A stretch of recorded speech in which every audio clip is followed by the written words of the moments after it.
आणि महेश म्हणजे या तीन देवाचं त्या राक्षसाला वरदान होतं.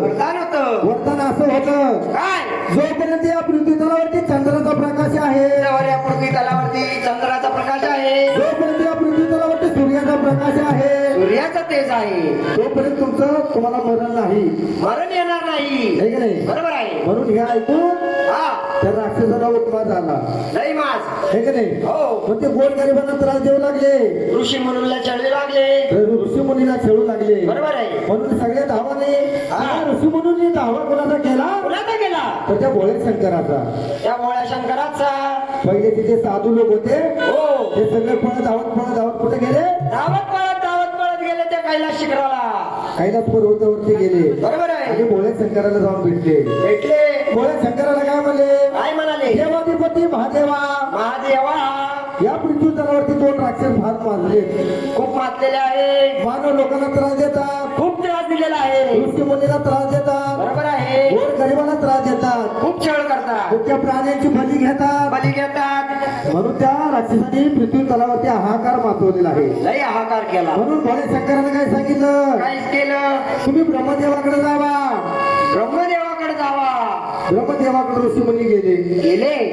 ब्रह्मदेवाकडे गेले असताना असताना ब्रह्मदेवाने सांगितलं, काय आम्ही देव तुमची मदत करू शकत नाही, करू शकत नाही. कारण त्या राक्षसाने तप केला आणि तप करून आम्हा तीन देवाला प्रसन्न करून घेतलं. प्रसन्न करून घेतलेलं आहे. त्यामुळे आमच्या तिघांचं वरदान त्या ब्रह्म विष्णू आणि महेशाचं वरदान या तिन्ही देवाचं वरदान त्याला प्राप्त आहे. राक्षसाला आहे. बरोबर. या पृथ्वी तलावरती त्याचा वध कोणच करू शकत नाही. करू शकत नाही. म्हणून हा. या तीन देवाने काय सांगितलं? काय तुम्ही आदिमाया शक्ती पार्वती मातेकडे जावा, आदिशक्तीकडे जावावे.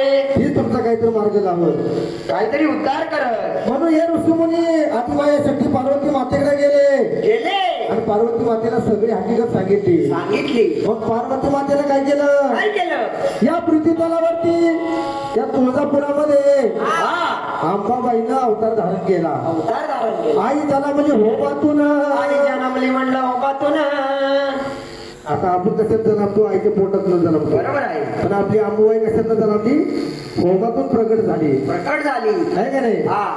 म्हणून काय सांगायचं? काय? पुढे या पृथ्वी तलावरती आल्यावरती या तुळजापुराचं नाव तुळजापूर नव्हतं. मग काय होतं? तुम्हाला माहिती आहे का कुणाला? पहिलं नाव काय होतं? हा मावशीला माहिती होतं. या तुळजापुराचं पहिलं नाव तुळापूर होतं. तुळापूर होतं. आता त्याचं आपण तुळजापूर केलं. तुळजापूर केलं. या जेजुरीचं पहिलं नाव काय होतं? जेजेवाडी. जेजेवाडी. त्याला आपण आता जेजुरी केली जेजुरी केली. आणि आताच्या लोकांनी सोन्याची जेजुरी केली. सोन्याची जेजुरी केली. है की नाही? हा. जसं दिवस होटला लागले, जसजसे दिवस गेले. अरे कोणाला पार्टी देऊन मला. हा. अरे बाबा, हा. सतयुग गेलं, सतयुग गेलं. डोंगर गेलं, गेलं. आता हे कलियुग आलं. कलियुग आलं. या कलियुगामध्ये गावाची नावं पण बदली झाली. बरोबर आहे. तुळजापूर आता तुळजापूर झालं. तुळजापूर झालं. है की नाही? हो. म्हणून आदिवासी